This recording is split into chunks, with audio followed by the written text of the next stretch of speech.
Hey, good evening, everybody. I hope y'all are doing well. Today is Sunday, March the 3rd, 2024. Can y'all believe that already? We're already into March. Hey, Miss Kim. Hey, Alabama Tide. Roll Tide Rise Up. Joanne Glass. I hope y'all are doing well. We've got a good show coming up for you guys tonight. I'm looking so forward to this. I'm going to be like you guys. I'm going to sit in the background and listen to this gentleman coming up. I'd like to apologize for the last 2 weeks. The week before was my birthday weekend, and I had unexpected company come over to the house, and I wasn't able to do a show. Hey, Godfather, proud you made it. And last Sunday, I had a guy coming on, but he was on a Bigfoot excursion and got in kind of late and had some family matters come up at the same time, so he wasn't able to come on. But I do apologize. But tonight, I have got a very interesting gentleman. Uh, I've known about him for a little while, but I didn't know everything what was going on, and he's gracious enough to come on tonight's show. I want you guys to welcome on what I feel like already is my friend is Mr. Nate Bolin. Howdy, Nate. How are y'all? Uh, Great to be here.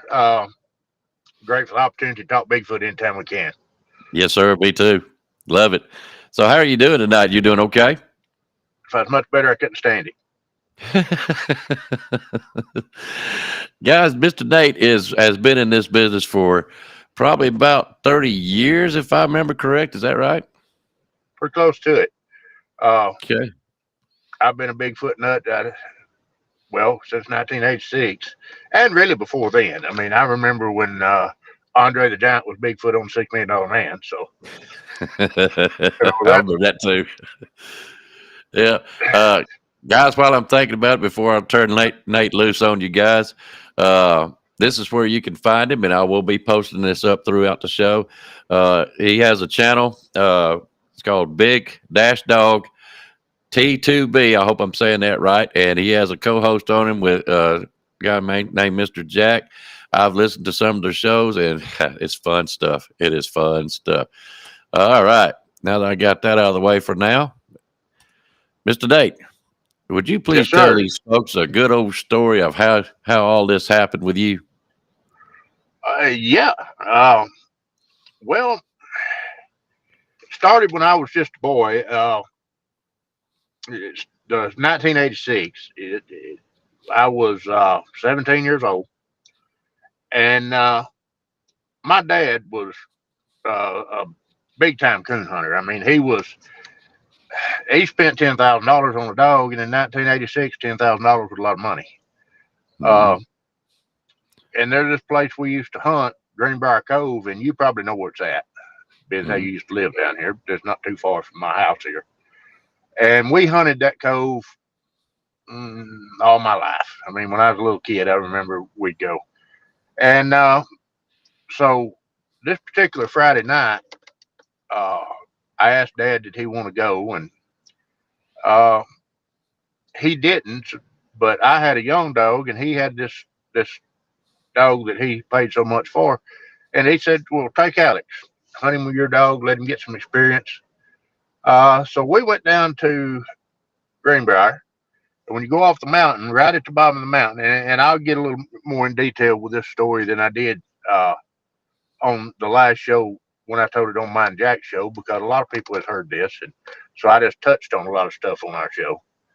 But I'll give you the full story. I Uh, love it. we got to the bottom of the mountain, and there was a bean field to the left. It's a pasture now, but it used to be a bean field, and you could turn in and go around that bean field to the wood. Well, it's all woods, but right up in the foot of the mountain, and we turned loose. And it wasn't but a minute before they struck, and didn't sound like it went far before they treed, but it turned out to be a little further than I thought it was, because it sounded the way it was echoing in off the mountain. It sounded like it wasn't far to them. And we started walking, uh, and I say we walked a lot further than I thought. And we crossed. There's a logging road. There's a man named Pat King used to own a lot of land in Greenbrier, so we called this road Pat King Road. It used to be a good field road going up through the woods to a field out back, but at this point it was just a much more peak trail. And we crossed that road and got up through there almost to them, and something run the dogs off the tree. Um, Now I would expect it out of my pup, but this dog of Dad's, if you don't go get him, he'll be treeing right there the next day. Uh, so when they quit treeing, the first thing I thought was somebody was trying to steal him because everybody around knew that dog. And so I started calling the dogs, and something came to us, and then it wasn't the dogs. Of course, dogs make a lot of racket in the woods, and I was thinking maybe it was till it got close. Uh, and it just right out, and we had those old coal mine lights, the wheat lights. You wear Mm-hmm. the battery on your belt, and it's got the cord to the head, Mm-hmm. and those were good lights for the time. And whatever it was stayed right out of light, uh, the range of the light, but it would walk around us, and you could tell it was big. It's making a lot of noise. It never made any kind of vocalization, but it was stomping around, making plenty of racket. We waited till it got on the back side of us, and we started walking back to the road. When we got to the road, it followed us. Well, it followed us almost back to the truck. But when we got back to the main road, that's the last time that I ever really heard anything really well. We made it back to the truck, and I told the two guys hunting with me, they're lifelong friends, went to school with them. And I told them, I said, look, I can't leave Dad's dog down here. So we came back to the house and traded vehicles because you know how kids are. We didn't have much gas in that old truck. So we Mm-hmm. had to trade trucks. And I had 3 shells for a 30-30, and we had a 16 gauge double barrel and one of those old. Well, we didn't have. We had a Sweet 16, but we didn't have 2 shells, so we carried the double barrel and that 22. So we go back down there, and this time we don't go up the logging road, but we go all the way to where it comes out on the main road, turn around, and we parked right there. And when we got out of the truck, the first thing, the pup came up the road, and we dropped the tailgate. He went in the dog box. He wasn't coming back out.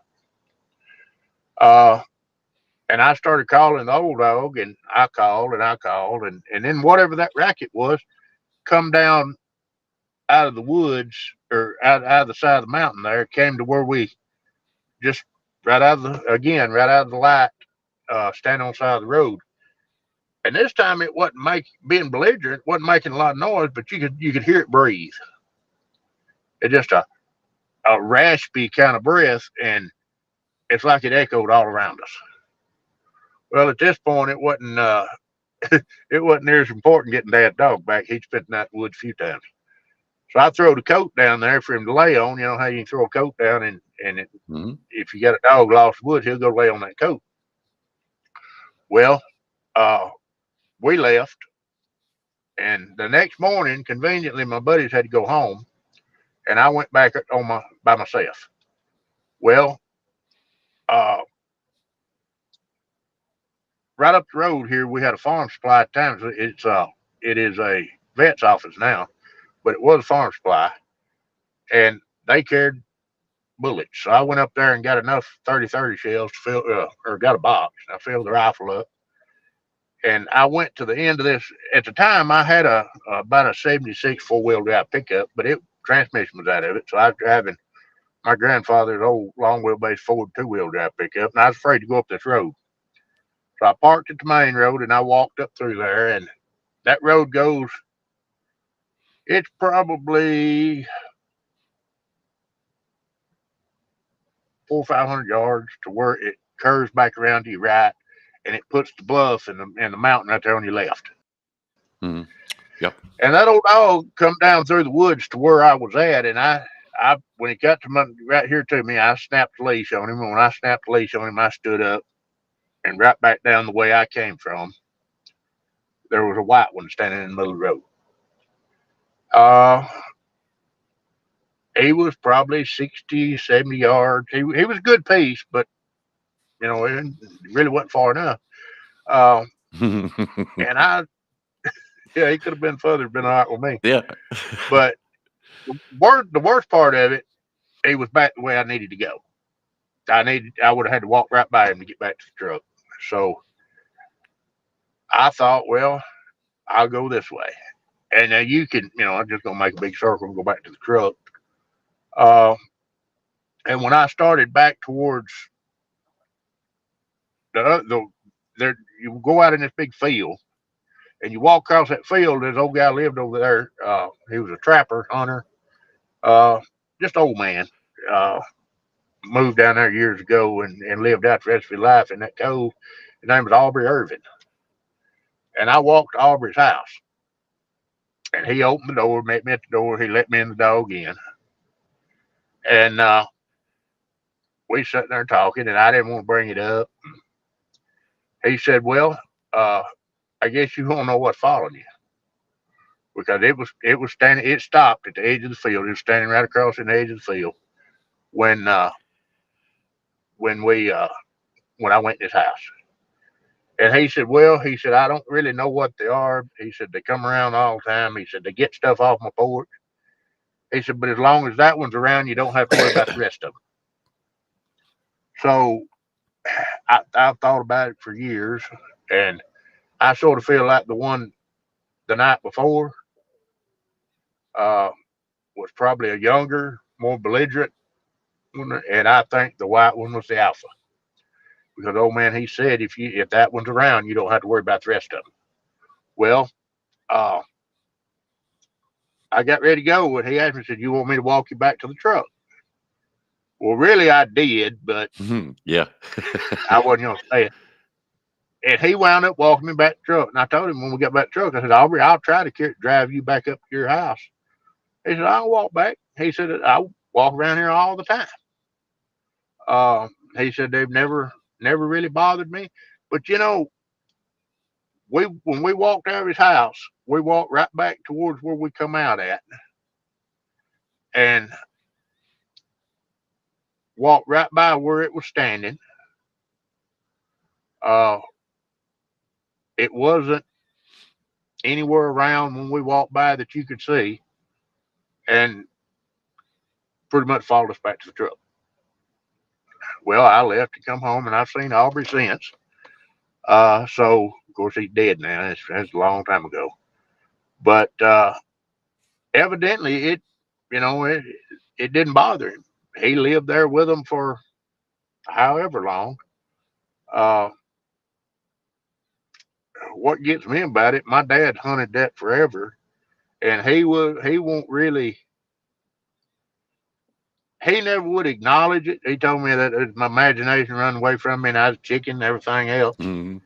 And I just quit talking to him about it. Well, probably a year ago, my dad's bedridden now, and probably a year ago, I talked about it a lot in my uh, in my research and all that. And my uncle, his brother, was over there, and he asked him one day. He says, "What does Bigfoot eat?" My uncle told him, "I guess whatever he wants to. He's Bigfoot." But there's a lot of these old hunters around here that they won't uh, they won't admit to it. But anybody that spent any time in the woods uh, at all is it says they ain't heard something strange or seen something out of the ordinary. They ain't been in the woods. Ain't been in the woods much at all. Uh, but that interested me to a point. It's kind of been an obsession now, off and on. It was worse than at times it's worse than other. Uh, at times over the years I'd get real heavy into it, and then I would slack way off. For the last couple of years we hadn't done as much because I've been running a concrete plant. Uh, Now I'm shop foreman for a asphalt company here in Huntsville, so I'll probably have more time to get back into it. Uh, but I love it. I mean, they fascinate me. I've got my opinions on it. I would like to be able to get some more reports. My This is what I like to do. We had some people up the road here, uh, and my wife, she's seen hers too. She's seen one across from our house by old barn we've got over there. Or it's my cousin's old barn, but she seen one standing there with his hand on the side of the barn watching her. Uh, then one night she came in and got me and said she saw eye shine over there, and we went down to the lower part of the yard and we saw the eye shine, and I started over to it. As long as I could see the eye shine, it didn't bother me too much. But then we lost the eye shine. Uh, we had another, and my wife used to go Bigfoot with me all the time. Uh, we would ride the roads in the pickup, and she would run thermal out the window while I drove. Uh, we got to this place down off of the other side of Union Hill over here called Yellow Bluff. We was coming up Yellow Bluff, and I believe it's the biggest one I ever seen. She saw it, and we stopped, and we had two thermals, but the one she had records, but we hadn't had it long enough to really know how it worked, so we didn't get video or pictures of this. But I got out and walked around the truck with another thermal we had borrowed from a friend of mine, and when I got around the truck there, I was trying to find it, and when I finally found it, I think it was squatted down. I'm not sure, but I think it was, and I think when it stood up, it started up the side of the hill towards us, and then there was a loud Dodge pickup coming off the mountain, and it was making a lot of noise. And my wife screamed, said, watch out for that truck." And it was coming towards us. It just made a right and went up the draw. Uh, and that was uh, I guess hard to say. Time gets away from me. That's probably 5 years ago. Mm-hmm. Uh, we had this group across the road from our house. Uh, Me and my grandson found a 21-inch track over there, and we were sitting there looking at it. I was going to take a picture, and he reached down. He didn't want to see it. He wiped it out. It was just it wasn't really deep in the ground. It was just an impression Mm-hmm.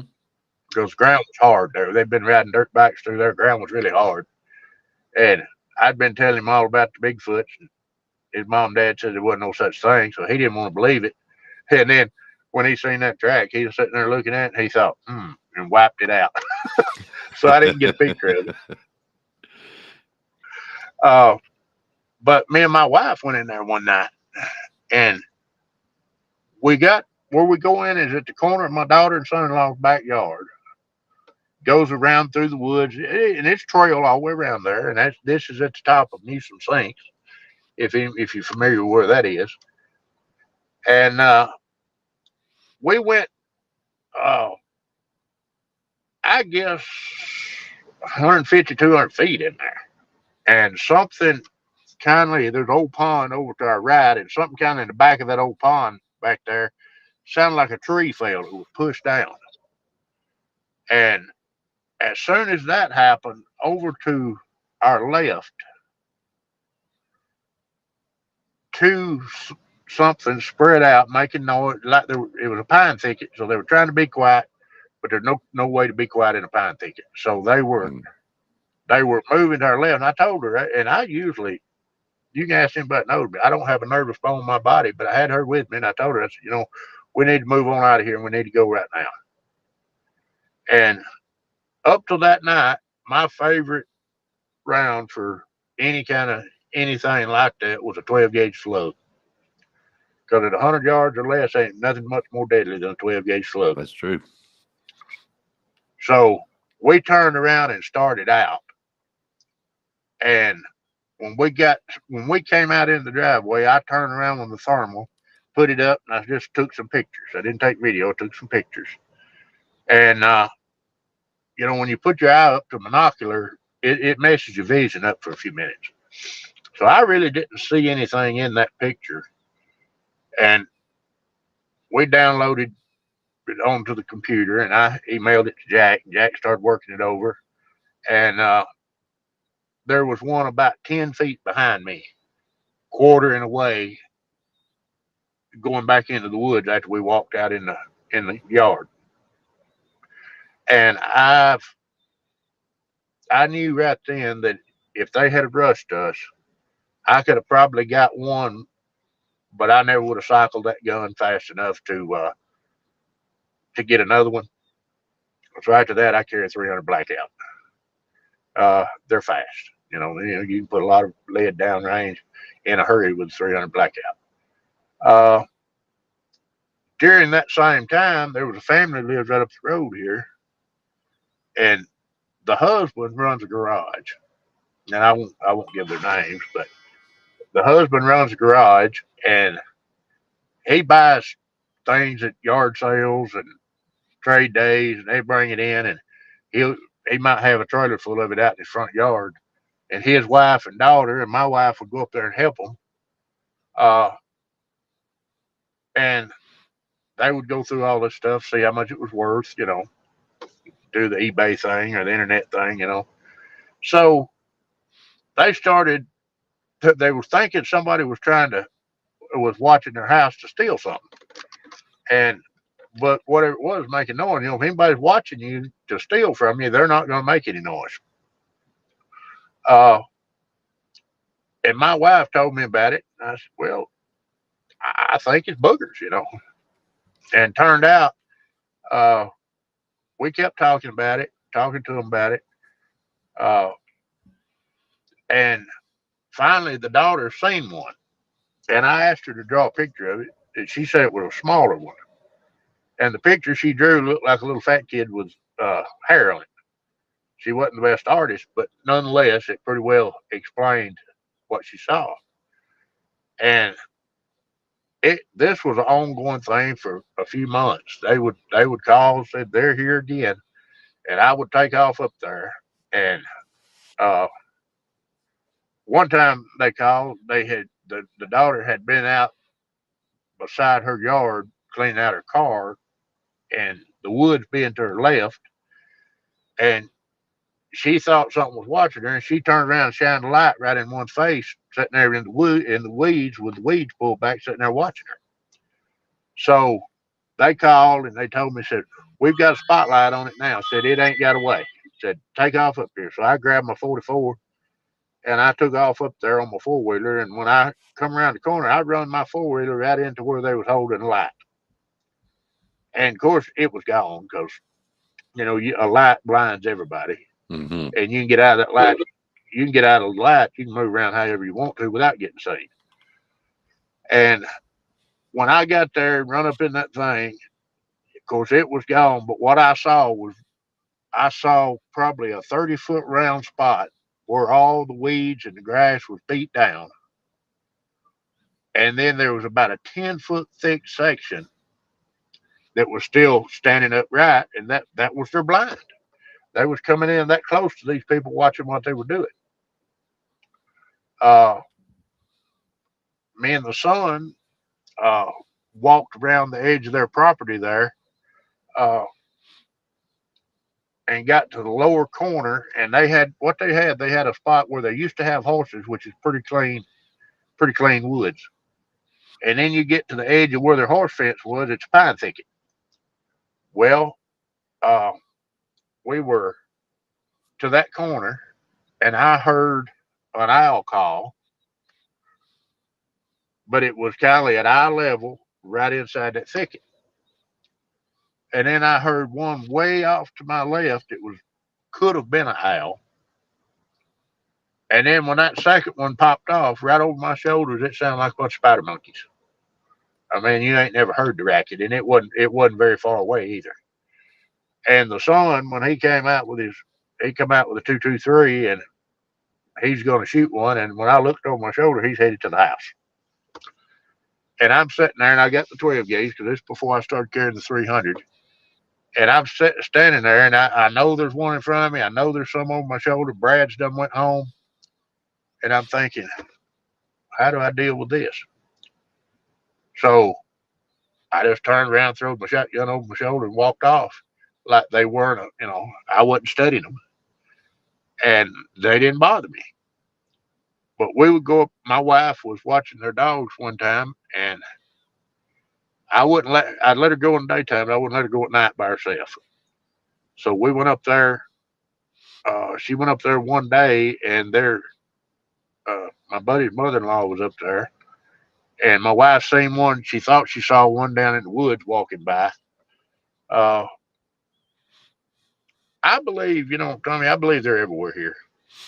Uh, it used to be a common thing that everybody thought Pacific Northwest, but Yeah. that's not the way it is. I mean, they're everywhere. Uh, and when I say everywhere, I mean everywhere. Uh, Oh, I know what you you'll mean. have to get Jack on. You'll have to get Jack on and let him tell you his story from Mobile River Swamp. But I thought Jack It's real was interesting. Jack didn't believe in him. Well, so he says, So he says. and he don't. Yeah, and he don't. Jack's position is so many things have happened that he can't explain. Uh, he calls himself a suspector, not a believer, Mm-hmm. because he's never really seen one. But his encounter in Mobile River Swamp is as impressive as anything I've heard without a visual. It's pretty serious.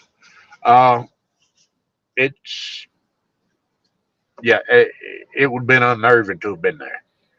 Uh, but yeah, he still takes a stance that he's never seen one. Mm-hmm. So, He but doesn't have the visual. Okay. Uh, he hadn't had the visual, so he can't for say for sure. Yes, they exist. uh, Spencer wants to know, uh, have y'all ever had any cattle, chickens, hunting dogs, or family members uh, come up missing? Huh, not really. And I say that to say this: that group that was across the road from my house that time. Uh, and I think I got to reframe on that a little bit, but I'll get to that in a minute. Uh, that group across the road from my house would have caused problems up at the Malone residence. I think, and I'm not patting myself on the back, but I think uh, I was a bigger nuisance to them than they were to the Malones. But I would go up there, and Turnbow always told me that you could put uh, anything with a strong perfumey smell out, and they said they couldn't stand it, that I'd get rid of them. I did not do that because he hadn't told me at the time. I run around and I made noise, and peed on trees and shot guns, Mm-mm. and I kept myself inside that lot where it was clear, and that was my way of trying to transmit the message that that over there is yours, this over here is mine. Stay out. And they quit coming around. But when they quit coming around, now, I don't know if I had anything to do with that or they just moved on because they were when they quit going up there, they quit being across the road from my house. And when they would go up there, it's like they stayed over there across from the house. And you could be outside about 9 o'clock and you would hear the dogs at various houses between us and the Malones, which is probably a half a mile. And you could hear the dogs light up in different places as they would go in that way. And if you was up at that time of the morning, you could hear them barking in the same order, but reverse coming back. Me and my wife went over behind my dad's place, which is between the Malones and our house, and it's outside Dad's horse property. It's a pine thicket, except there were tunnels. There were tunnels down through there that I could walk standing straight up through and hold both arms out to one side, and and then if you got out of that tunnel, it was a grown up mess. So that was evidently the path that they were taking. Uh, I found what I think was knuckle prints where I don't think they crossed the road to get there. I think they went through a culvert. And I at the entrance and the exit of that culvert, I found something that looked like knuckle prints, no tracks, but it looked like knuckle prints, maybe where they couldn't stand straight up in that tunnel or that culvert because it was a big culvert, but it wasn't hardly big enough for me to stand straight up, but it was big enough for something to go through. Uh, and I found what appeared to be knuckle prints, maybe where they come out of the tunnel, the culvert, and then stood back up. And I don't know that for sure. That's what it looked like to me. Uh, there at this place, Newsom Sinks, there is some down there that have been there for a really long time, and they have never been in any way aggressive or anything to that. But I believe these crossroads of the house was aggressive. Kumbo tells me that there is 4 types. I can't say that they are or there's not. Uh, I can say this. The first one I saw had a very human looking face. Its eyes were shaped kindly like this, down and up back to the nose in an angle. And they were black, but the nose was very human looking. It was a flat nose, but it's very human looking. And the mouth, the lips were thin and were a human can take a finger and put right there, and it's about the distance, one finger's distance from the bottom of your nose to your upper lip. I don't care who you are. Mm-hmm. That's the geometry of the human face. With this thing, it would have probably been 3 fingers. Of course, it might have been one of its fingers. I don't know, but it was wide between the nose and the upper lip. Uh, the ones across the road, and I saw this through a thermal, but they looked very baboonish. They did have a muzzle, and it appeared that they had canines. Uh, so that tells me maybe there is 2 kinds. So if there's 2, maybe there's 4. I don't know. But there was a difference in the face on those across the road. The ones in Newsom Sinks, I think, are like the first ones I saw, Mm-hmm. or the first. Uh, but those were different, and I saw that on the thermal one night up to Malone's, and that is really, you can tell it a little bit in that thermal where it was quartering away and going back into the woods with me and my wife. Uh, but That I scared you a can't little say bit, for didn't it? it scared me for my wife. I take her to the woods. It's my job to protect her, and there is no way that if they wanted to rush us that I could have. There's no way I could have. Well, Not with that pump. here's what I'm getting at, Nate. Anybody on here on this channel right now or sees it later, to them, finding a Bigfoot or seeing a Bigfoot is going to be nerve wracking enough. Whereas like me and you, and there's certain other people, I'm sure it draws up more of a curiosity of what are you looking at, because it's kind of mind blowing. All these times you hear these things, and then next thing you know, you've got one that's real right there in front of you, by you, whatever, and it's kind of unnerving. And where you're going with this on these different types, and I've said on this show, or I've talked to people, I know that I believe there's different types of species. You've got the Sasquatch up in the northern Pacific, like you was talking about earlier, and as you get further down into the South, Texas, Alabama, Georgia, Mississippi, those kind of areas, you run into basically a smaller, different, and I think more of a tolerant type species. They're more or less black hair, black eyes. You can't see no white in them, because I said on my show last time I was on, I never seen no white in its eyes, but Right. it wasn't no great big 9 foot, 11 foot tall. It was more or less around 7'3" is what I estimated. And that's what I'm getting at. The ones around here seem to be smaller, more tolerant, more curious than anything else. So you're talking about when you start seeing a second type of species, and when I say this species wise, The one I saw, I could see its jaw outline. Right. And when I seen the jaw outline, I used the reference of Patrick Ewing. Patrick Ewing had a strong jaw line. You know what I mean? Yeah. And that's how I saw when I first saw mine. That's the impression that I got. It wasn't a snout. Right. It was just like it was a stronger protruding jawline, pretty much Right. like Patrick does. And where you're talking is it's got more of a snout with canines.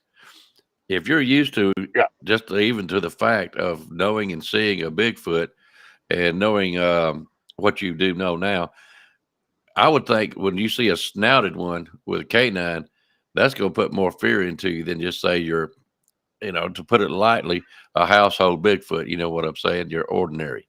So something like that I would think scare me. I think they're more aggressive. Yeah.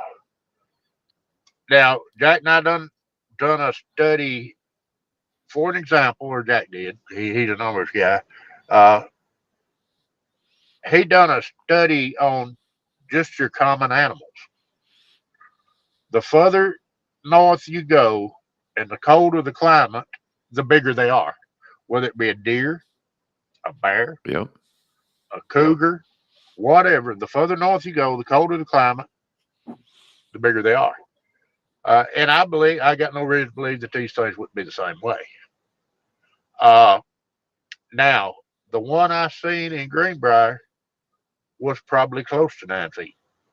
Now this is the one with the And I snout. believe, this is the first one, the one with the human looking face, Oh, okay. the white one. And he was close to 9 feet. And according to what Kumbo told me, I classify him as what they call a type one. Mm-hmm. And like I say, I've only seen two types. Uh, some people call the one with the snout a type two, and some people call it type three. Uh, I don't know. I call it baboonish looking Bigfoot. Mm-hmm. And that's the only two types that I know. Uh, that kind of goes back to all this dogman stuff. I've never seen a dogman. Hope I never see a dogman. Mm-hmm. A lot of people talk about them. Uh, Kumbo believes there's a dogman. Personally, I don't know. Uh, I believe now we went to Bankhead. Jack's son, uh, myself, and two more guys went to Bankhead, and we had planned to stay 3 days. We wound up staying two. But the first night, all we heard, and it was in the distance, we heard some coyotes pop off, uh, and one of them you could tell was in distress. The pack ran to, if you was looking at where we were looking, the sound was coming from. The pack ran to the left. The one in distress stayed where it was at, and then got quiet. But that is the only experience we had that night. All right. The next night, the first thing we heard was what sounded like, for lack of a better explanation, it sounded like somebody belly flopped in a swimming pool Mm-hmm. without the splash. Uh, and then we was real interested in that, so we listened for more noise after that. We didn't have any, so we got thermals out and started looking around. And I was watching Jack, and Joe, his son, was watching what appeared to be one to our west, peeping out from around a tree, but they had the thermal that didn't take pictures. I was running video on some things that were probably 70 or 80 yards out in the distance and low to the ground. And they could have been hogs, because we've seen a lot of hog sign. But when we carried it home and plugged that video in on the downloaded the computer, and Jack done his work with it, right to the left hand side in the lower corner, probably 30 feet from where I was standing, there was one looking out behind a tree like that, had something under its arm. It turned to its right, my left, and walked out of the picture. And now that when I seen that, it's like pouring a bucket of ice water down my back because that was 30 feet. That was 30 feet from me in a leaf litter in the last weekend in February, and I never knew it was there. You never even heard it, if I remember right. I never heard it. I didn't. I didn't hear it coming. I didn't hear it leaving. And the reason I say that, that's a lot of leaf litter on the ground in February. I know it gets wore down from weather. I know that. But if it's a dry day, period, you're going to hear some noise. You're going to hear something, some leaves. And Right. the reason I brought that up, because, you know, as I hear these stories, I compare to my story that I've told these guys. And I got to think, I never heard it walking down beside my trailer. You would think you would have heard noise, footsteps. I never heard any. Yeah. Well, they do have a soft pad, not a hoof. So somewhat that's understandable, but leaf litter, uh, gravels, I mean, a vehicle rolls across gravels, you can hear those gravels pop. Mm-hmm. I feel like something that heavy would make some kind of noise in gravel. I feel like it'd make some kind of noise in leaf litter. Mm-hmm. I never heard it. Mm-hmm. Oh, just before. I don't know. I've never been to Bankhead where I didn't have some kind of experience. Uh, that's the first place I ever experienced what I would call infrasound. Uh, I've got a uh, uh, all kind of listening devices, but I got one that's pretty simple little thing that my wife got me. She's got 2 earbuds, and you wear it on your belt. And it is my habit that if I'm out Bigfoot with somebody and we stop, I will walk away from because this time we was on an outing of Kumbos and there was a lot of people there. And I don't believe a lot of people will get you anywhere. Mm-mm. But I walked away uh, from the group and was standing there. I had one earbud in and I had one wasn't in. So that way I could hear at a distance, I could hear up close. And the frogs and the cicadas and they were making all kind of noise. I mean, they were loud. And then I would hear something that sounded sort of like a cat purring, and all those night sounds would completely stop. And I could hear the guys over behind me talking about their ears itching. Uh, then that cat purring thing would stop, and all the night sounds would start back. Uh, and for lack of better, lack of any other explanation, I figured that was infrasound. And I have heard from a lot of people, on different podcasts, and I don't take everything that everybody says as gospel, but I will listen to it, I will remember it, and if anything happens where I can apply it to my own experience, then I can add credence to it or not. And somebody on something I was listening to, it might have been Sasquatch Chronicles or whatever, they said they believe that when they're young and they're trying to get that infrasound down pat, that you could possibly hear it sometimes. And it didn't affect me in any negative way. It just sounded, I couldn't hear it with my naked ear, but when I put that earbud in, it sounded just like cat purring. And when it would start, all the night sounds would stop. I mean, it would be quiet as church mouse. And as soon as it stopped, all the tree frogs and the cicadas and the crickets, they would start right back. Now, I'm assuming that that's probably what that was. Infrasound. Yep, possibly. Okay. If that's a real thing, then I think that's what I experienced that night. But see, I've never heard of the infrasound. I've heard of people, and I'm like you. I don't believe everything I hear, and what I mean by that, we talked before. I don't know. The strange feelings. I wonder if that's where that comes from. If that's what you're talking about, the possibly infrasound that you may be referring to. I don't know. That's a new point to me. Before we carry on, just for a second, Ken, this guy is my non-believer. He's a great guy. Yeah. He's a good guy. The only thing wrong with Ken is he don't believe in Bigfoot and he pulls for Tennessee football. But outside of that, he's a great guy. I can live with not believing in Bigfoot part. I don't know about Tennessee football. Yeah, I know. He really is. He's a great guy. I'm just wanting to tell him it's good to see you back, Ken.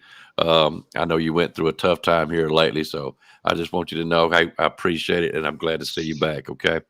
All right. Now, I wanted to give you some information while we're talking about Bigfoot. You know where River Road is off the Parkway? Runs both Yeah. ways. It runs both ways. Yep. You can go off to the right. But anyways, if you go up and hit 36 and turn right as you're coming up, right there before you start going up the mountain, and turn right, and there's some little cut roads back in there too.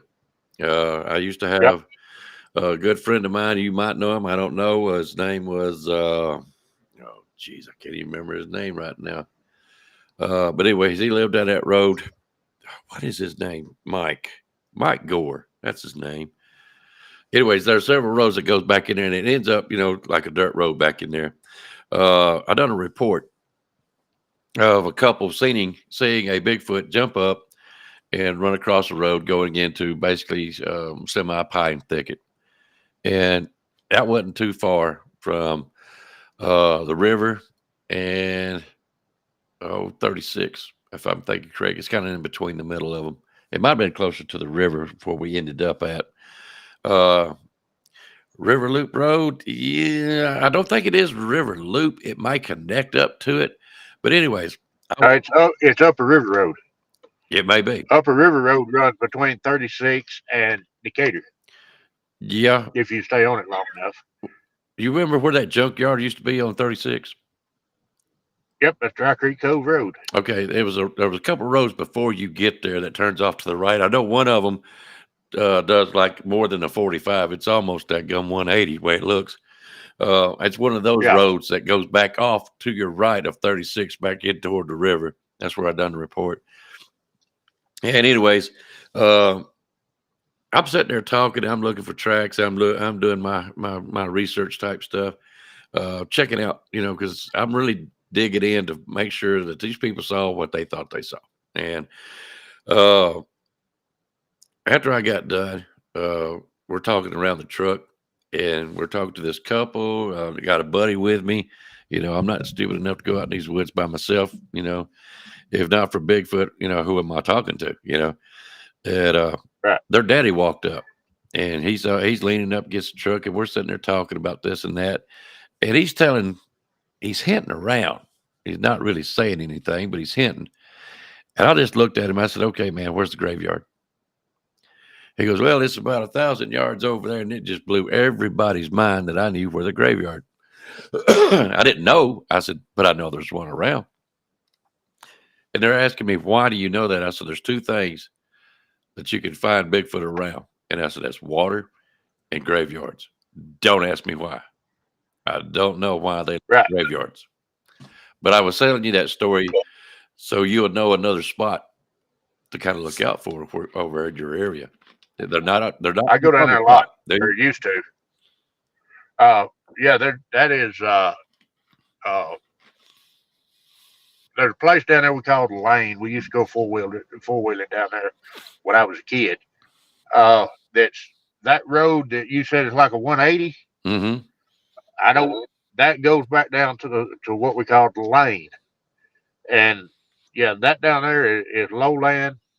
When the river's up, it's all wet. Mm-hmm. But I've heard a lot of people say that that they've seen and heard things down there. And I've been down there a few times. I've been to Johnson's Landing, which is right on towards Decatur from there, and then Toluca Landing. I'll tell you a funny story there. Me and Jimmy Osmond went down there. I've heard that name. Yeah, he's been on our show a few times, and good friend of mine. We went down there, and so we turned around at Toluca Landing and come back out to there's a gate to our right, and there's a field there. Well, we're standing there doing the thermal thing in that field, and lo and behold, pick up a heat signature. Then another one, then another one, and they're coming towards us. The problem with a monocular thermal is the size of something and the distance of something. If you don't have something to compare to, is left entirely up to your imagination. Mm-hmm. So in our mind, here we've got three boogers walked out of the woods. They're headed towards us, but they're not getting close. It's taking them a long time to get here. Well, Jimmy's got a 9mm carbine, and I've got that blackout, and we're standing at that gate, and we're looking that way, and we're waiting for them to come this way. And the curiosity now, when you talk to Jack, I don't really have a nervous bone in my body. Sometimes I mean, sometimes I'm brave to the point of stupid. Mm-hmm. So I told Jimmy, I said, cover me. I got to go see what this is. I got to know.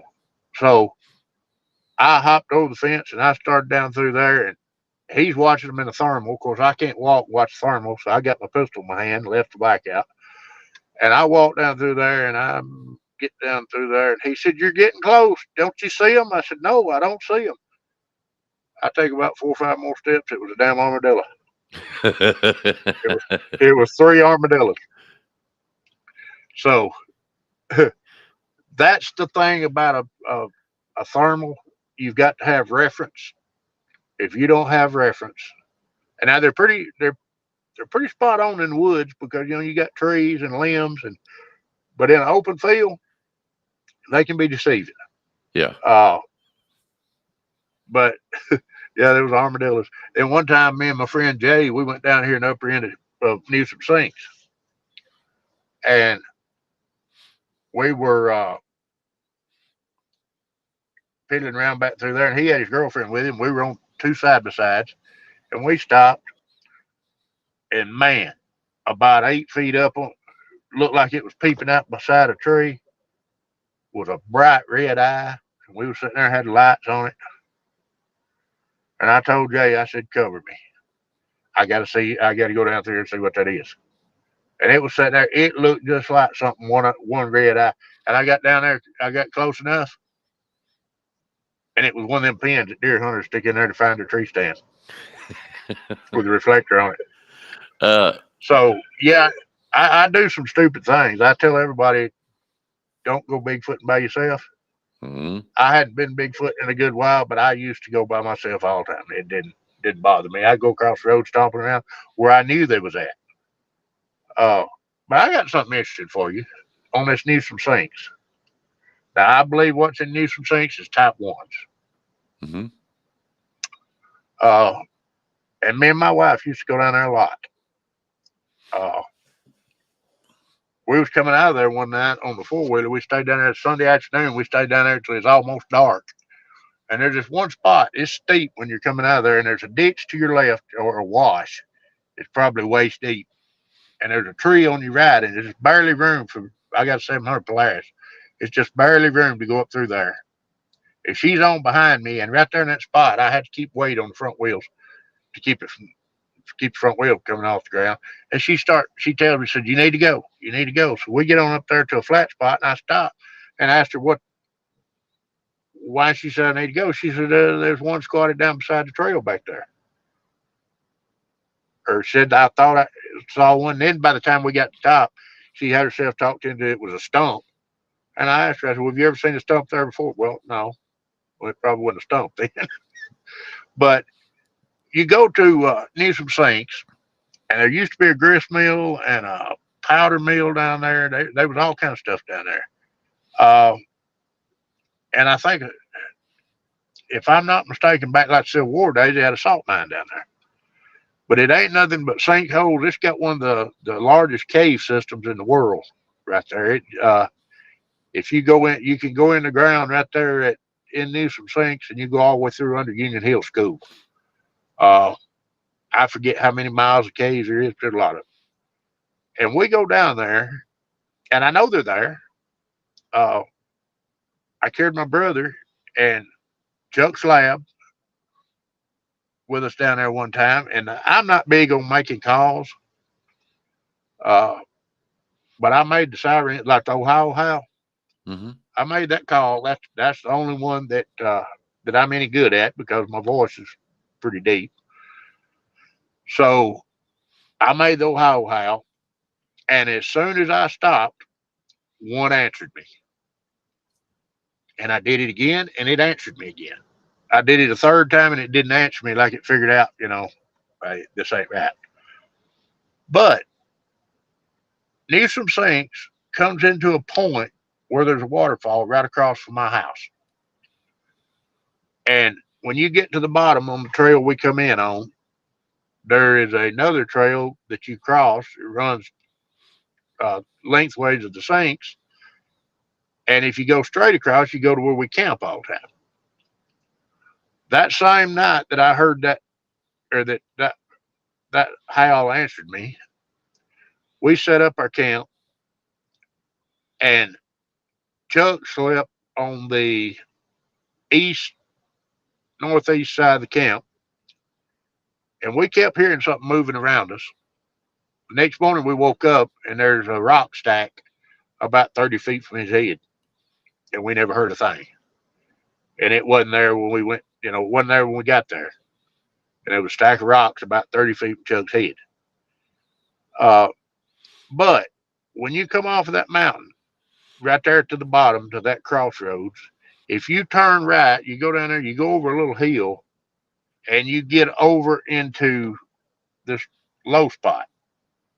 And there's ferns and all kinds of stuff. It looked like something off Jurassic Park. Uh, and there's a place you go to that when I take people in there, I'll watch them. And you get to this one certain point, and they'll start looking around. And I have a feeling like when I go that way, it's like, okay, that's far enough. Uh, I mean, it's a feeling as much as if you told me that right now with your voice. I don't understand that, but this is what I believe. This is my opinion. I believe that they let us come down there and camp. I've been going there a long time, so they're comfortable with us. And I believe they go up into the upper end of that cove where they got water and they got the things they need to get by while we're down there because they know we're not going to be there long. And they give us our space. And I believe when I go down there, that's them letting me know in some way or another, whatever way it is that I do not understand, that, all right, don't crowd us. We don't crowd you, don't crowd us. And I have never been able to bring myself to go any further out of respect of whatever they're doing, uh, because they've never bothered us. They'll come around us. Sometimes they're there. You'll see signs, you'll see tree breaks, things like that, but they never bothered us. And they could have. And when I go up that way, and everybody that I carry with me has had some kind of feeling there that, when they get to that point, they get their heads on swivel. Mm-hmm. Uh, and I've never went past that point because, you know, there's never been any kind of confrontation. And don't get me wrong, if one bothers me, I'm a competent marksman. I believe a 30 cal will kill anything with a well placed shot. I'm not going to let one hurt me or anybody with me. But I've got no desire to kill one, none whatsoever. Yep. You're like me. You want to validate. Right. I feel like they've got every bit as right to live as I do. Mm-hmm. But what the guy asked us about a minute ago, and I'm going to back up on what I said about nothing coming up missing. Because I had a dog one time, um, came up gone, and I always thought my neighbor probably killed him. Uh, but his skull wound up back in my yard. Uh, I have heard, and this is another one of the things that other than this one time, I've never had experience like that. But I have heard that they do that. I don't know. But I know this dog come up missing, and what I think, and I don't know for a fact it was his skull, but I think it was. It was about the right size, the Mhm. right shape. Showed back up in my yard. Uh, Warning. and what's funny about that is I live between three roads, uh, and I don't, you know, they had to cross three roads with several houses right there to put that in my yard. So I'm wishy washy about that, but that's hard to Don't. say. Yeah, no. Don't be wishy washy about it. A lot of people don't understand. They cross these roads all the time. They do. Especially at night. They get. I'll talk to you here after the show about something here in just a little bit. But yeah, just because there's road, people think they're okay. They're supposed to be up Pacific Northwest, or they're supposed to be way deep into the woods, or they're supposed to be up there by them Kentucky folks that live way back off running moonshine or something like that. Not necessarily so. Not necessarily so. Right. There's more. We got to talking about they're out there in numbers. We're not talking about one or two here in North Alabama or in the state of Alabama. You're talking families and different ones, Right. different parts of the territory. I'm trying to make people realize it ain't in just in. Okay, if you go up north, you're running into Sasquatch. You come down the south, you're running into the different types. Like you said Right. earlier, type 1, type 2, type 3. I know the types that you're talking about. Uh, but what I'm getting at, yeah, Tennessee, Ken, you're ate up with them too, and you just don't know it. And when we say you're ate up with them, there's when Nate was talking about the infrasound and stuff like that. I believe that's where you get those strange feelings that makes the hair stand on. These people that he's walking around, they're starting to get their head on the swivel. Something is alerting them inside. Hey, there's something going on here. Don't break the treaty. Don't go past this point. Uh, that's where you're gonna find more of. How am I gonna put your sign? That's where you're gonna start seeing things. You may just subject to run up and see a Bigfoot, or there's going to be one following you. You may get that sense. You're getting into their territory. They're not going to be on every street, behind every tree. I'm not sitting there trying to scare everybody, tell ghost stories or Right. anything like that. I'm just telling you, I know for a fact that they're for real, and it's simply based on my sighting itself. So I can sit here and say I know that they're real, but I can't tell you everything about them. Uh, you tell me you've seen one, I have to believe you. You know, one, because Right. I seen it, and two, I ain't the only one. You know what I'm saying? I know it can't be. You see what I'm getting at? Um, Somebody asked a question a while ago, and I know it's my guy Spencer. He's really good with questions. Uh, who was it out? Real time. Where are they now? Is what he's asking. Where would they um, if you go in, and I know what you're saying, they go into caves. They're very quiet. Uh, Right. Camouflage 101 is unreal with them. Uh, I showed Nate a picture before I come on.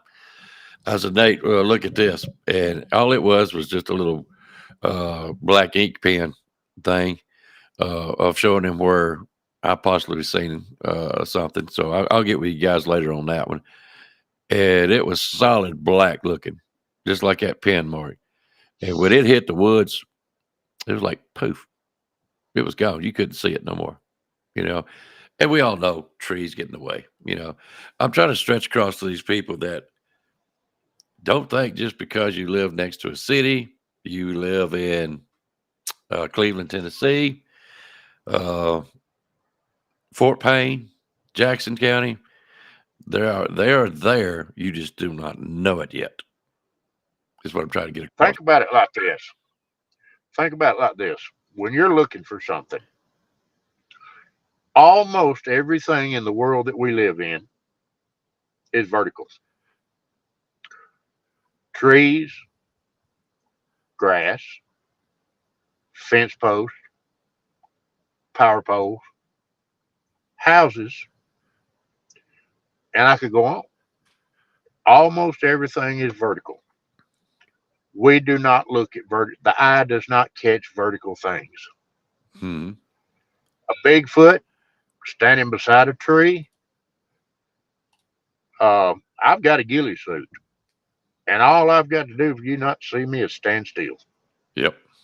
That's all I got to do. All I got to do is stand still. Because I am vertical, I blend in with everything around me. Deer, you can see, they're horizontal. Uh, Four-legged animals, horizontal. You will see it. Bigfoot, vertical. Humans, vertical. Trees, everything we look at, and it blends in with what we see. So we don't see it. If you don't, you can walk right by something and not never notice it because it blends in with everything else you're looking at. Uh, Why do and you, I'm a firm believer. Go ahead. what, I like this question because it's always, who knows? No bones ever found uh, have to be alien or paranormal. I disagree with that, but go ahead. What do you think? Why do we not find bones?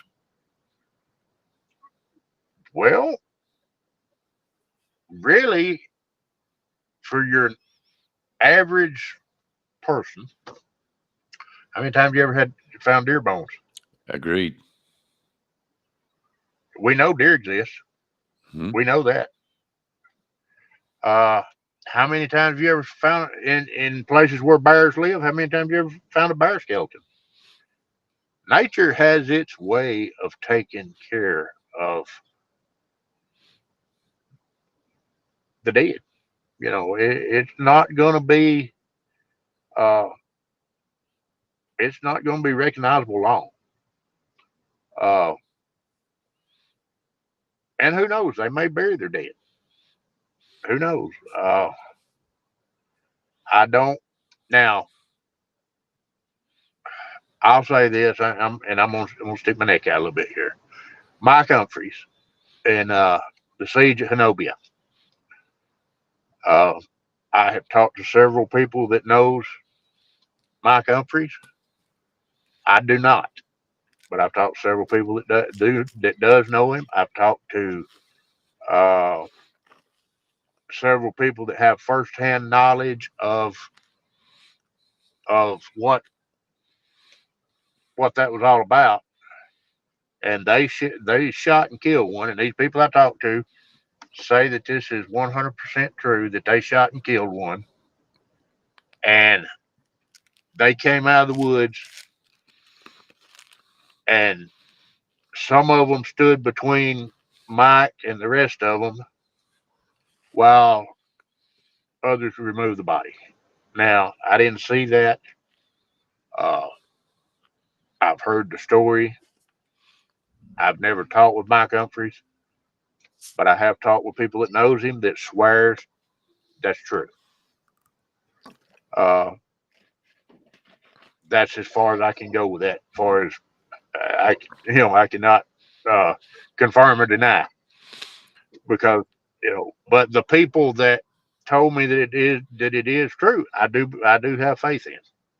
So I don't know. You can take that for what it's worth. I've heard the same story. It might not have been from the one that you was talking about. Matter of fact, I know it wasn't. But I did hear a story that somebody shot one, laid it down on the ground, and it wasn't 2 or 3 minutes later. There was other ones showed up and was pulling it off before he could get there. Yeah. Uh, Now, guys, and we're speculating here. We don't know. We're not experts. None of us are. But I do believe Nate's got more experience in it than I have. I'll tell you that. Uh, so, if someone was wanting to find out if they got a Bigfoot on their property, how would they go about it? That's pretty simple. I mean, they can't. Nothing can pass anywhere without leaving signs of its passing. What I would not recommend habituating them. That is not. I wouldn't do that to find out. But they're going to have tree breaks. You're going to have. You're going to have. I won't say tree structures because to me a tree structure is like a TP or something like that. Mm-hmm. Uh, if they're around your house, you're going to see sign. There's going to be tree breaks, and when you see a tree break, um, is it higher than is it higher or bigger? Would it take leverage to break it? Can you reach it? Can you break it? Um, are they randomly pointed in the same direction? Are they um, uh, the thing about Alabama? You're not going to see a lot of tracks. Ground's hard. Mm-hmm. I know. You get down in Florida, somewhere like that, I'd say look for tracks. Uh, but yeah, tree breaks. Uh, most of all, go out at night and listen. Listen to, is there sounds that you can't recognize? Uh, and I tell you what, throw you for a loop on that too is a fox. Uh, I have a lot of people got there. Had a guy send me a lot of recordings, and of all his recordings, about 65% of them was foxes. Um, but if you hear sounds, then go to the internet and get, you know, Google sounds coyotes make, sounds foxes make. Mm-hmm. And if it don't compare with something that, they're going to make sounds and they're going to leave signs they're passing. And I have never known of them being anywhere that they didn't have, that there wasn't tree breaks. Uh, and it doesn't have to be a big tree. I mean, it can be a sapling. If it's broke, bent over, a lot of times you'll see a top of a tree and you won't find the tree that it came from. So ask yourself, where is the rest of that tree? How did this get here? And where did it come from? Uh, and, if you got livestock, they're going to show themselves because they will eat their feed before they'll eat your livestock. I honestly believe that. But yeah, I mean, It's hard to say, ain't they it? can't, they can't be around without their passing. When I walk through, I can see whether they're around or not, how to tell you what to look for. Uh, Tree breaks, of course, look for tracks. You'll see more impressions. You'll see places where grass is pushed down. Uh, I got one picture on my phone of a track that we took in the upper end of Greenbrier about 3 years ago, and that track, it's got five perfect toes. Uh, it's got some depth to it. It's under a cedar tree. Wherever limb on that cedar tree, so say from 11 or 12 feet down, is broke down to the ground, and from 11 or 12 feet up is hadn't been bothered. So that tells me that's as high as it could reach. Uh, the track wasn't very noticeable because it had been there a while and some uh, twigs and whatnot had fell in it. But when we found it, I took a picture of it, and it's as good a track. If it was cleaned out, would it be as good a track as I ever seen? And we started back to get the stuff to cast it with, and it come a Mm-hmm. thunderstorm, it come a turd floater. So we didn't get back. We didn't even go back and try to cast it. Mm-hmm. But I'm a firm believer that if you want to see one, you got to be near water because our database, and you can go to our website, bigdogt2b.com. I'll put it back up. We've got we're putting together a database, and the data tells me that uh, within a mile of water, you'll have more sightings than you will anywhere. If you get too far from water, you're probably not going to see one. Uh, so if you don't want to be around them, don't build your house on the riverbank. Uh, if you do want to be around them, build that house. But you know, basically, they're no different than any other animal. They got the same needs. They need food. They need water. They need shelter. They need all the things that any other living creature needs. And if you're hunting them, then that's where you look. And if you want to be away from them, move to town because they're pretty much, in my opinion, everywhere. Uh, I believe that they have everyone has its own individual personality. I do too. Uh, I believe they're as different as people. I believe some are dangerous, some are not, and some are dangerous, but not all the time. Uh, I believe they're no different than a grizzly bear or any other predator that you might, because there's people that subscribe to them being vegetarians. Ain't nothing that big going to be a vegetarian because if it did, it had to graze uh, 12 hours a day and everybody would see them. Mm-hmm. Because they would have to spend so much time making their living that they wouldn't be no problem to find. So they're going to have to be meat eaters. They're going to have to. I think they're omnivores. I think they eat anything. They're opportunistic feeders. I think. Fact of the matter, I had a little encounter one time with a friend of mine that I went to kindergarten with. His mom. Uh, Her husband passed away, and she went through a time there where she wasn't sleeping well, and she would go sit out on the porch at night in the wee hours of the morning and drink coffee. And out behind her house, there is a bamboo thicket right out in the middle of the pasture. And she kept hearing something growling, and well, she called it roaring because I said growling, and she corrected me. She said, "No, it was a roar." She said, "There's a bear in that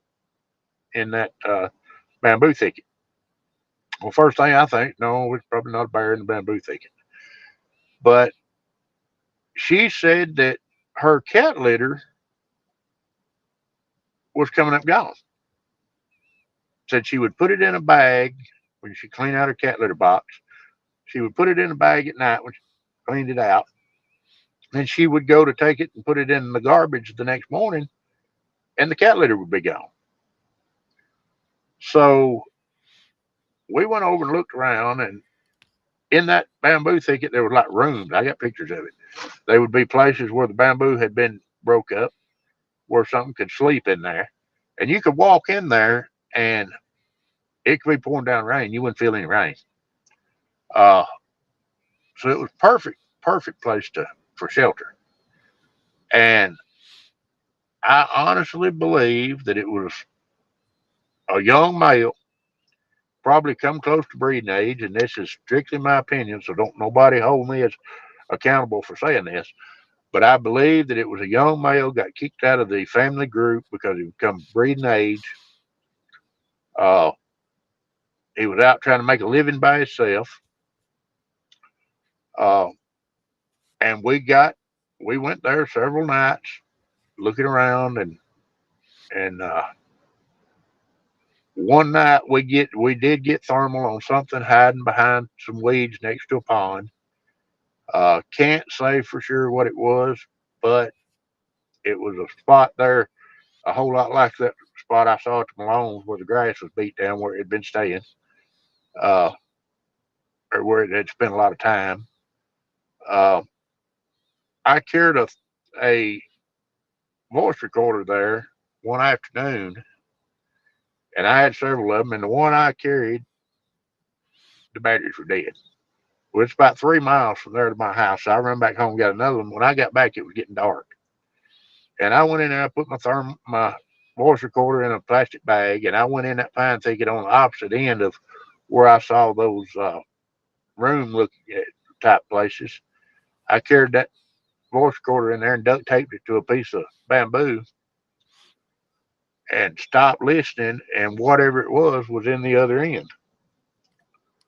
So I eased back out and went left and come home. And when I went and got the voice recorder, whatever it was, walked right up to that voice recorder. You could hear it breathe. You could hear it move away and come back to it, and move away and come back to it. Uh, but I asked her about it. I said, "So it growled at you?" She said, "No, it roared at me." Uh, and in her mind, there was enough difference. When people explain something, they explain it according to their thinking. And in her mind, there was a lot. It was a lot more than a growl. Mm-hmm. Uh, she said it was similar to a lion, but not a lion. In her mind, it was a bear. And I explained to her that it's not a bear, and I told her what it was. And then after that, it still to her is a bear. So let her believe it's a bear, but it wasn't a bear. Uh, Down close to the corner of the fence of the pasture that the bamboo thicket was in, we found something that might would have passed for a track.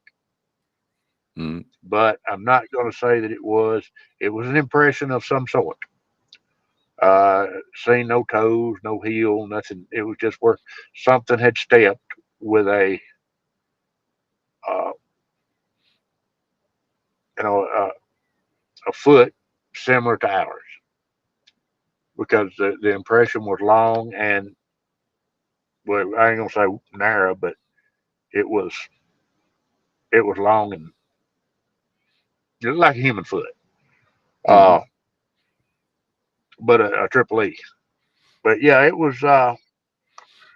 It's They're everywhere. I honestly believe they're I everywhere, do and too. I believe that people go through life every day and don't don't see them, don't because they're not paying attention. Exactly. I believe they're there. People's minds are not trained for that anymore. Uh, People are about video games and the city life, things of that nature, and I mean, people just don't see things that used to. You and I were raised in a different generation, I know. and the generation before us was uh, more efficient than we are. Mm-hmm. And in my opinion, my grandfather's generation was the greatest generation. That's the generation that World War II. My grandfather landed at Omaha Beach. Uh, but people are getting deluded with every generation. Uh, the natural instincts that people are supposed to have, they don't have, Mm-hmm. because we don't cultivate them. We don't cultivate. We don't feed these instincts. We don't practice them. We don't use them, so they fade. And I honestly think that there'll be a time, maybe not in mine your lifetime, but there's going to be a time people are going to need those instincts. Oh yeah, we found that out when the phones went out the other day, or Yeah, last week or two. yeah, All right. yep, that's fact. All right. Well, guys, we're fixing to bring this down to a close. Uh, I want you guys to go over and check him out. Uh, and they are trying to build a database. So if you all hear anything or talk to somebody that might know something, go over and check him out. Subscribe to Big Dog T2B. That's hard for me to say, Nate. It's I think it's hard for a lot of people to say. Yeah. It's hard for me to say sometimes. But we've got some really interesting thermals on there. We've got uh, we've got a lot of really interesting stuff on the website. Yeah, you do. Of course, we've got podcasts, and we don't do a lot of podcasts. We wait. I believe a good guest Mm-hmm. is worth 10 of me just sitting there talking. Uh, Mm-hmm. so I'm looking for some good guests. Uh, Ooh. yeah, I plan to have you on. I plan to have you on. I want to hear I'm going to give you a chance to I want to hear what you got to say. I hear you. I hear you. But yeah, it's and another thing, if you got any questions, uh, I don't know everything, but if you got any questions, put them in the comments, and I'll at least give you my opinion. Oh yeah, me too. For what that's worth. Uh, I've studied them for a long time, and I still don't know nothing. Yeah. Uh, the more the more I think I learn about them, the more questions I have. Ain't that the And truth? yeah, I mean, ignorance is bliss, they say. Yep. If I'd have never seen one, I'd have probably been better off because I spent a lot of time studying about something that, in most people's opinion, don't even exist. Mm-hmm. All right. Well, I'm gonna tell people that I don't know if you've ever seen this, Nate. I'm gonna see if I can show it to you. Do you know what you're looking at there? Is that the Dogman picture? Nope. That, and I hope you don't mind my language, but that is Patty's little butt. Oh yeah, Yeah. the MK Davis. I've seen that. Yep. Patty's hemorrhoid. Yep. That is her. Patty's hemorrhoid. Yep. And the truth of the matter, if in 1967, if it had been possible to create a costume that realistic, which you and I know that the Planet of the Apes is the best Hollywood had to offer. Yeah, it was. So and that was pretty good. If Hollywood couldn't do it, if Hollywood couldn't do it, broke ass Roger Patterson couldn't do it. Yeah, that's right. Because the man had to borrow the money to rent the camera that they took the Patty film with.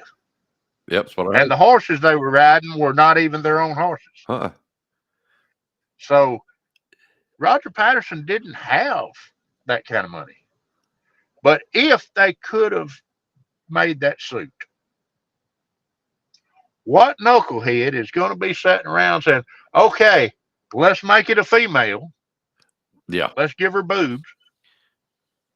And on top of all this muscle moving under the hair as she walks, let's go ahead and give her hemorrhoids. That'll be convincing. Who's going to think of something like that? I mean, that don't even make sense. Well, you got. I mean, if you know what they say, you can't make this up. Well, you can't make that up. Right. I mean, you got to keep in mind that what I just showed them is from I think it's a first generation film. He said, most of the time, all they see is that second or third, or I think it's the third generation. Third generation. Yep. And all they see is that one little bit where she it's in my intro. She walks across and that's it. That's all they see.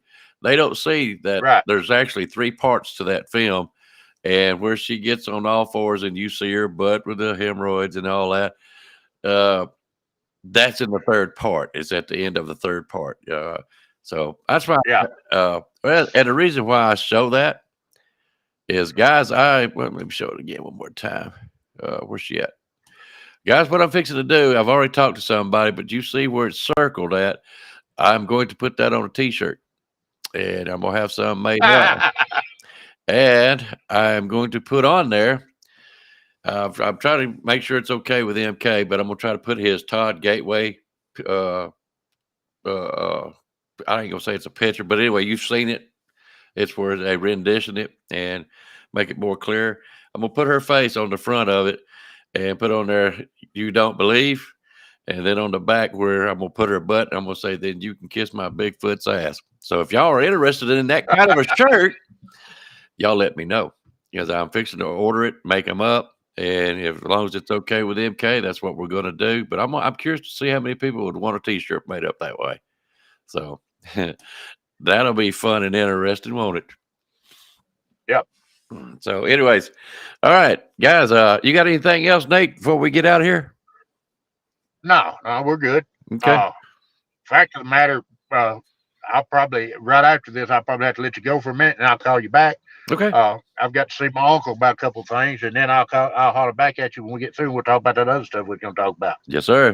Guys, see, this is where I get to have fun. All right, guys, we're going to get out of here.